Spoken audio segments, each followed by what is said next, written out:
ngày 16 tháng 12 2021 có mặt tại đội an ninh công an huyện Madac để làm việc.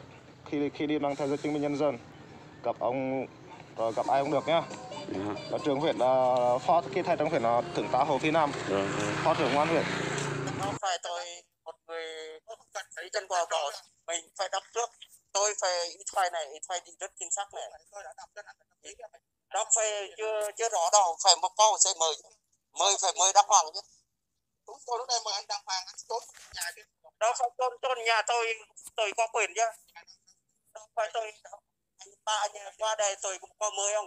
Tôi là người dân á, người buôn làng này, có quyền hơn anh nhá. Anh sử dụng thì đang của anh thì ông sai.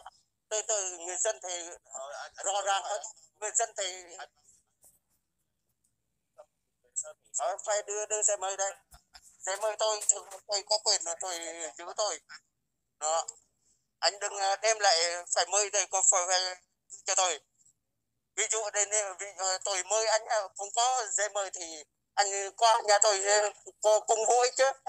Vậy chứ anh mời tôi mà giấy mời đâu có đưa cứ mời gì nói bằng nói mới phải đăng hoàng cho có giấy mời đăng hoàng đưa đây. Bây giờ coi xe anh là đây có đăng ký thường trú không? Anh là công dân hả? Đến quản thường trú thì lâu rồi, từ hôm trước, từ bố mẹ tôi sinh ra đây tôi chặt tôi đó phải quê đâu đây tôi buồn tôi ấy. Bây giờ tôi mời là anh không chấp hành đúng không? Không chấp hành gì hết rồi đúng không? Dạ. Đấy phải quay đi, không chấp hành đây mà. Sinh sống ở đây không đăng ký thường trú đây. Nếu mà mời tôi đăng hoàng thì chơi sẽ mới nhé.